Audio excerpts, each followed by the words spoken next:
Hey, everybody. Hello. Welcome to Spilling the Spirituality with me, Rev Rob, and my friend, Hilary. How are Hello. you today? I'm so good. How are you? I'm great. It is like we are in the fall. Like last week, we debuted our little fall background, and this week it's like cold and rainy here in Washington, D.C. So Yes. adjusting a bit, but I figured I'd wear orange to match our set today. Look at you in your green, in your little green flannel. My flannel, because it's cold. And it's Cold cold. here. It's very Yes. cold. Yes. So, So, what are we talking about today, my friend? I think, okay. yeah, Today you've got something to say. So I say, speak your I have something hashtag. to say. You do. No, I've been thinking a lot about speaking your truth and the importance of speaking your truth. And this could be a two-parter because I think there's a lot of meat here. Would you agree? I do, and I love it that it kind of is on the heels of our authenticity episode as well, which a lot of it is related. So yes, Yeah. speak your truth to Um, me now, baby. Woo! I've been thinking a lot about this, and so a lot of people have trouble speaking their truth, period. They don't want to hurt other people's feelings. Um, so they just push it down, put a smile on their face, and pretend like everything's okay. Uh, Unfortunately, or fortunately, that is not how I roll. I've never rolled that way. I think I came out of the womb speaking my truth. The danger, though, that I've always had is maybe it comes off a little bit too harsh. Over the years, I've worked on that and I try to present it in a better way, but I don't know how to not speak my truth. So I just want to bring up this one little example. Like when I was getting married, Mhm.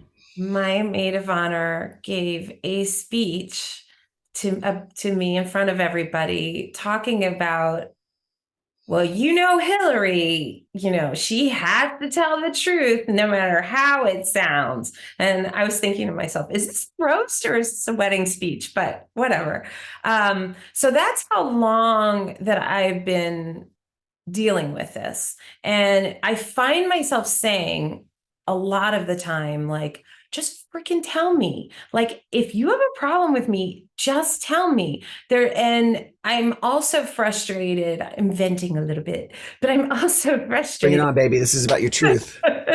I'm also frustrated with these text messages where you can't really tell what the person means, or, you know, are they happy with you? Are they mad at you? And I'm just the type of person that'll just be like, yo, we good? What's going on? So that's kind of what I wanted to talk about today.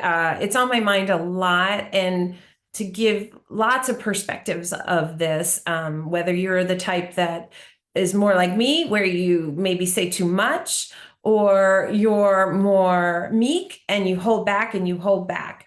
Like, I want to discuss the whole gamut. That's why this might be a two-parter. Yes. Well, there's a lot to talk about. I think I'm curious about the toast.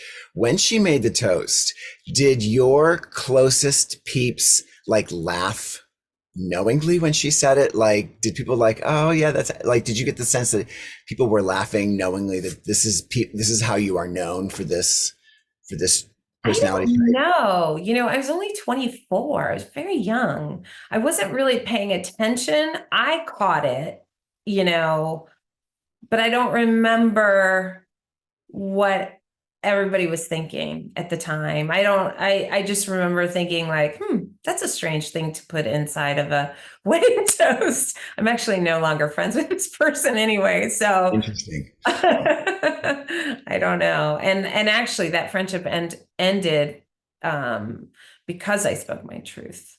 It's really, God, it's so tricky to be authentic. And how do you be authentic in a kind way? You know? So, I, and I think the authenticity versus truth thing is important because if this is who you are, if you are somebody who sees it and then says, what you see, then that's the way that's the way you are. So how can you fault somebody for speaking your truth? And the fact is, truth. is truth. The truth can set you free, and the truth hurts. Like, it is two things, it's two sides of those same coins. I I'm a person who lives by the aspiration of the truth can set you free, but I also am hyper aware of the fact that the truth hurts. So, given that, I'm always thinking of speaking my truth, and I'm not somebody that necessarily blurts out things that I find truthful, but I'm always thinking about the diplomacy part of being truthful. Um, Again, aspirationally, I value my relationships with people who are honest and who do speak their truth to me. Um, I've also found that people who kind of ask that of me, I'm just speaking for myself, but I do generalize it. I always feel like if you ask me to speak truth to you, I don't know if you're prepared for what that truth might be. So a lot of people want you to be honest with them, but are not really prepared to receive what the honesty might be. That's how I always feel like I've got to censor everything. But aspirationally, speaking your So truth. wait a second. So you say that's why I always feel like I've got to censor everything. So does that mean then because of that, because you feel like people don't really want to hear the truth, then you don't say it, is what you're saying? Yes, yes. Or I will, yeah, create a way to say it, kindly. I think we are taught from a very early age in this world to not be truthful, even though we say, don't, we're not supposed to lie to our parents. You grow up and, lying is devalued. But the fact is, our society is based on these norms that we, uh, aren't necessarily completely forthright with what we're thinking because we're trained to not think that way. So, there's the classic, so how do I look? Does this make me look fat? All those things. Like, if you ask somebody those questions, what is the answer that you expect from them? What? And I think if you expect anybody to tell you what you want to hear, or to be honest with you in a way that you can hear, which is my preference, then we're in that world where truth is a muddy parameter of who we are. Now, Yeah. I think there's a difference between being dishonest and not speaking your truth. Holding back and lying are two different things. So Yeah. I would say always, start out with, if something is a lie, then there's a disconnect. But I'm curious as to how you evolved from that experience. Did you become more aware of the fact that you said things that came from the heart or the hip, however people were going to, um, or did you say, yes, I, that's how I am, and that's the way it's going to be? Or did you wonder what she was talking about? Like, was there any element of, in that moment, awareness of, well, I guess I am? Or did you begin to think about it after it was all over, thinking, well, wait a second, what's going on here?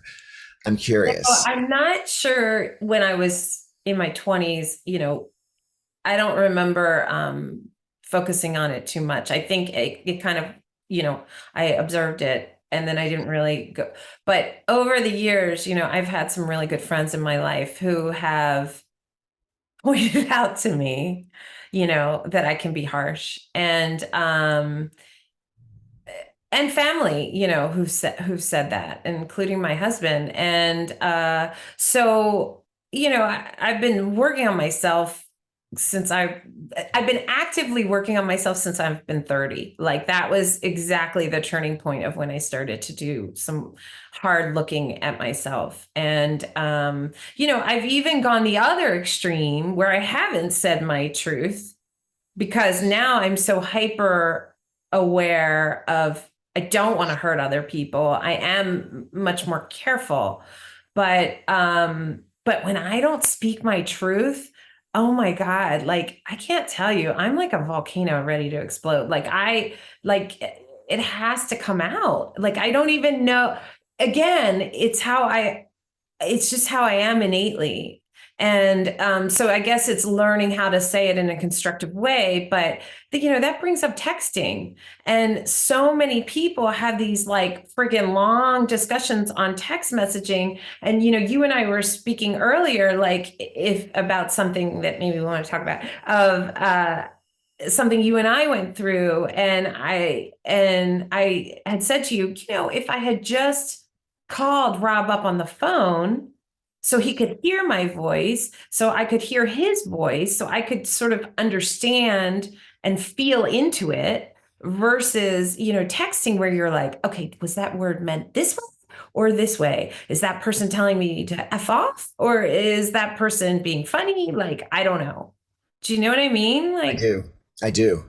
And again, I think I'm grateful that I feel like my relationship with you is an anomaly, and so I think we can bring it into this for so many in so many ways. I'm going to bring up an example that we weren't talking about prior to turning on the camera, but it was one where I respected it. Like I feel like it defined how we were going to play out because it was about something that was kind of a big deal, but not. And it was one of the first times that I was late in meeting you. And I don't know if you remember this, but we're relative, for the most part, we're relatively forgiving, a couple minutes here, late here. There was never any sort of like one of us was the one that was always on time while the other one was waiting. In this case, I was late and I took a liberty, but the parameters of the day had been set out. So you had a hard stop at a certain time. I was late. That meant that everything else that happened from there would either be shortened or your day would be screwed up. And it was such a wonderful experience because you were upset with me about this. And I knew when I walked in the door, of course you were going to be upset because I probably was significantly late. But you very honestly said, and it was before we kind of left to do what we were going to do, because it was always going to be sitting there if you didn't. If you said, oh, it's okay, or if you just huffed at me, you would just be resentful.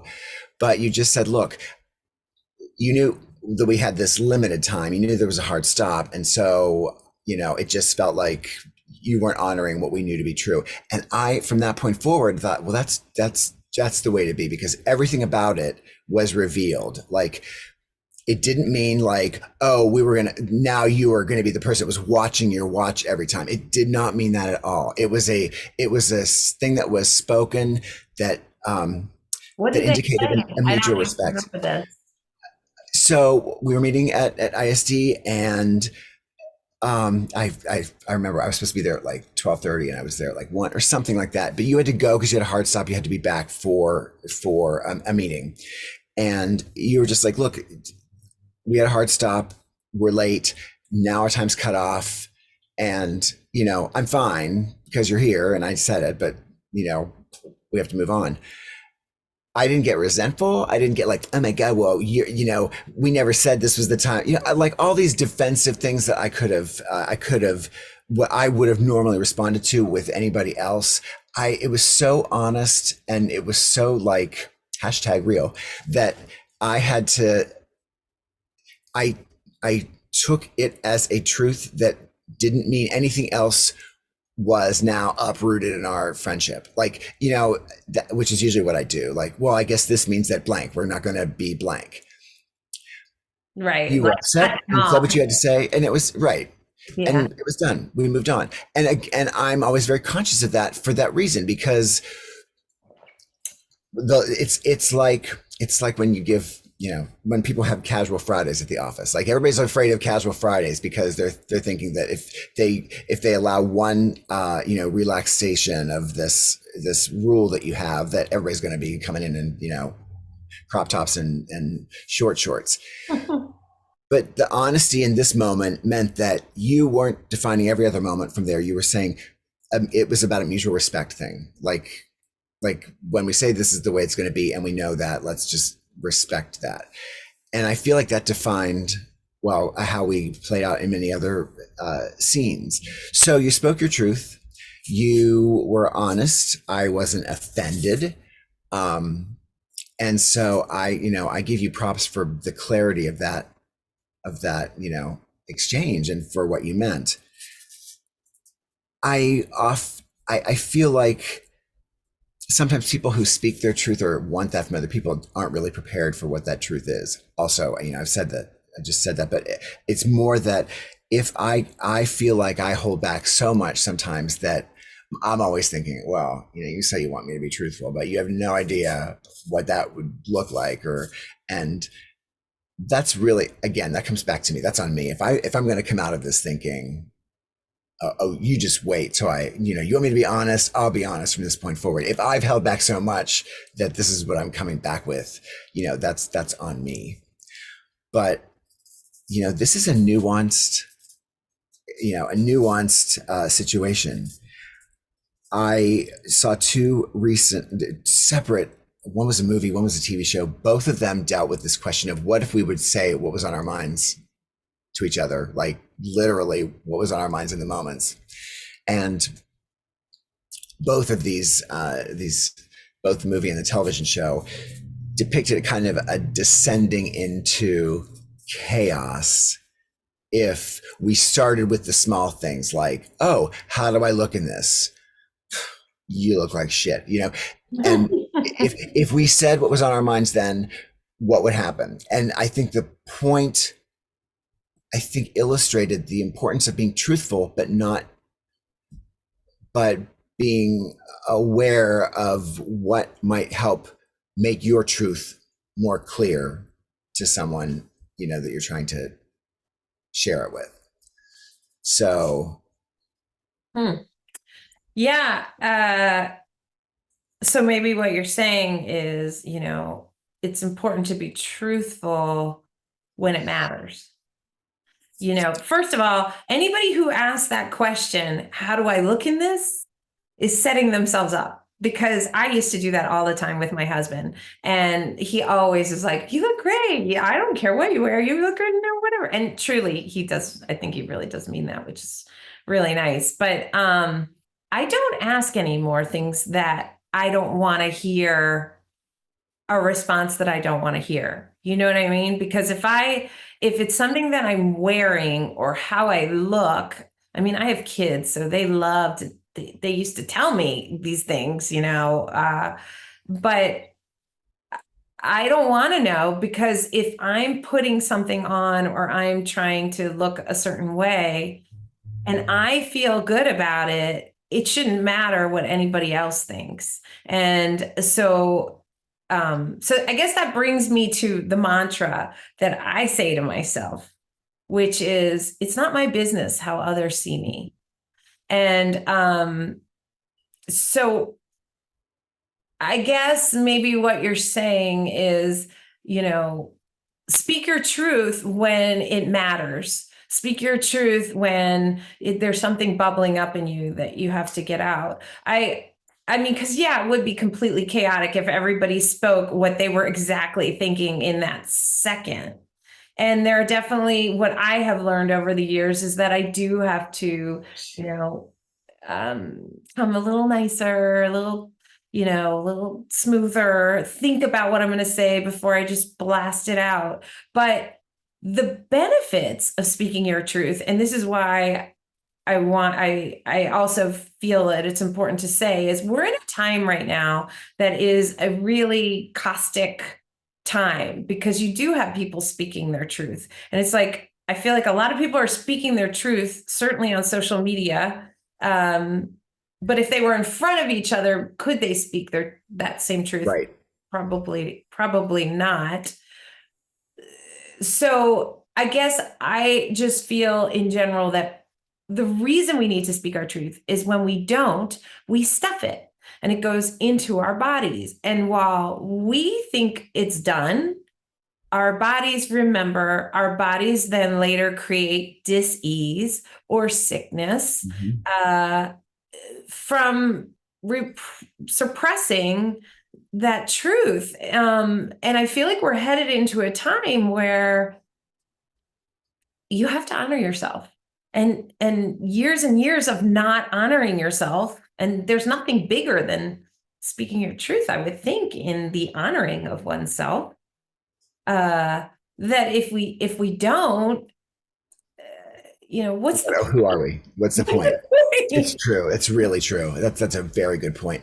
I do know that um, I'm the first one to admit that I probably project a lot, but the reason I'm afraid of, I'm saying the reason I'm afraid of speaking my truth because I'm afraid that someone's going to, they don't really want to hear, or they don't really want to hear what I have to say. But what I'm really afraid of is that they're going to come back to me with a truth that I don't want to hear. So I just, drop the whole thing to begin with because I'm always thinking about what other people think. I'm going to think, well, naturally, if I get defensive and I shoot back with something, that they're going to shoot back to me with something and it's going to hurt because it's going to have been in my blind spot, or then what am I going to do? Then where do we go? So, but, I think I've learned that I also ask that people share with me in a way that I'm going to hear it. So when I get defensive about something that could be a real issue, I get that bristly feeling. We talked about it a couple of weeks ago. I get all like, But if someone says, look, this is an issue with you or me, or I feel like this is an issue with you and the world, I do appreciate that. There is an element to feeling seen when someone speaks the truth to you, which I appreciate, which I think sometimes people do appreciate and they can't acknowledge. Right. Like not in the moment, maybe in the moment that the truth is spoken, because it's so hard to hear, your dander goes up and you're just like, ew. But then upon thinking about it later, first of all, if it's someone close to you, they're probably right. I mean, Right. because they know you. And Because they know you. my husband always says it's not about how you think you are. He always says it's about how other people view you, because because that's what you're presenting to the world. So that's Right. how you're seen. It's a question I've always wondered and wanted to ask, did you ever want to say to somebody, so like, how do you see me? It's like such a dangerous question, but it is interesting, Yeah, as long as you realize that we're all creating the reality so that you can never control how somebody else sees you. So this brings up, there are two different like schools of thought when you're talking about communication. The first one is if you're a communicator and you're trying to get your message out to people and they don't get it, it's on you to get it. If I am, for instance, if I'm working for a communications firm and I'm trying to get a message out about, a client's, good deeds in the world as their PR person, and it's not being heard, or if I'm trying to, convey a certain talking point and it's not getting out, then it's on me as the communicator to make sure that that message gets out clearly and accurately, right? Then there's the other side of it, which is you can't blame somebody for how they hear you or see you. You can't hold them accountable because people bring their own things to the communications information they receive. Right. So I think both are true. I think if I get frustrated and as a communicator, if I'm writing something or writing a blog or hearing, writing a sermon and I feel like it's falling on, and I'm trying to, make a point because I've got a theme and it's not being heard, or I don't feel like people are getting it.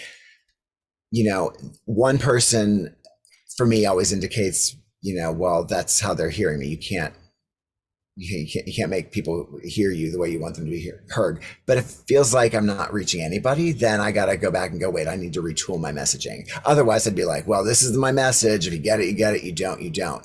Right.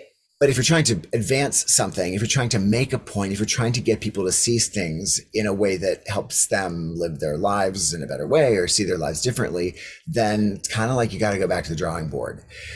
And I feel like this is where we are in relationships. Like, come on, our friendships, our partnerships, there are issues, there are themes that take place in those friendships that, you want to be clear about. Sometimes they get heard. Sometimes you find yourself in a circular place where you're like, wait, what I was trying to say did not, get heard. And I always go back to, well, you're not listening, and the fact is, if I'm not communicating it clearly, can I go back and communicate it in a way that someone will hear me, whether I think they're listening or not? I think it's being aware of what we're trying to say and why we're saying it is the most important thing, knowing that we can't control how other people receive it, but we kind of can. I mean, it's Yeah, absolutely. This is such a tricky topic for me because I can imagine being on the other side of somebody speaking truth is very uncomfortable. I mean I've been on the other side of it, but I would definitely say that for the most part, I probably speak truth more than people speak truth to me. And is it because they're afraid to tell me? Perhaps. Um, that's why I would love to get in the head of somebody who doesn't speak their truth to understand why, because we bring all of our, the family that I grew up in, maybe this is the reason why I speak my truth. It was such a loud, boisterous family that the only way to be heard would to be like, hey, hello, right. and just saying it. And that was how I learned. I didn't know that there was anything wrong with it. And then I know that other people grew up in very proper families where you know, So as one who I feel like was groomed to not speak truth or to speak it and then run away from it. Um, I was raised in a family that didn't speak truth. It's not that we didn't know that stuff was there. It's just that there was only so much that we could speak it. And I feel like that breeds secrets in the world when we're all operating in a way that we know it's there, but we're just not going to say it. I do feel like that is the most toxic kind of environment to foster and cultivate. I have, not speaking the truth means that you are thinking someone's going to judge you for it. And, why else wouldn't we speak our truth? Because, if we're concerned about it. And I also have seen, even though I have held back on a lot of things, as a gay person, you're taught to not speak your truth, like from the jump. And what happens to your life as those not truths begin to get fostered. And then when you realize that other people know the truth, but we're all still operating with this, non-truth, it's not a lie. It's just not the full story. I think that that's where a lot of festering, a lot of hurt can get, can be exacerbated when you're afraid to tell somebody something that they need to hear. People can get hurt. You think that you are not wanting to hurt somebody, but in ignoring a situation or pretending like it doesn't exist, you're actually making it worse. I have found that in times that I have not shared something that I've needed to share, because I think it's going to prevent the hurt from somebody, when they find out and then they hold me accountable for not have told them, they're hurt even more, or somebody else tells them and they're hurt even more. Like other lives, it becomes a collateral damage that is way beyond anything you think that you're preventing by not being honest with people about things. And I feel like that gauge of what's important is a key factor in it. Again, just because we could talk about us and not worry about other people being involved. There was a time that we were, you were involved in a program we were doing at the church, and wait, hold that thought. yes, 30 minutes. So oh yes, I'm gonna let's go. We're gonna do another full episode. So stay tuned Stay for tuned. next episode where Rob's gonna share something that I did that was upsetting to him, which is good because we'll get to work all this out, and stay tuned. See you next week.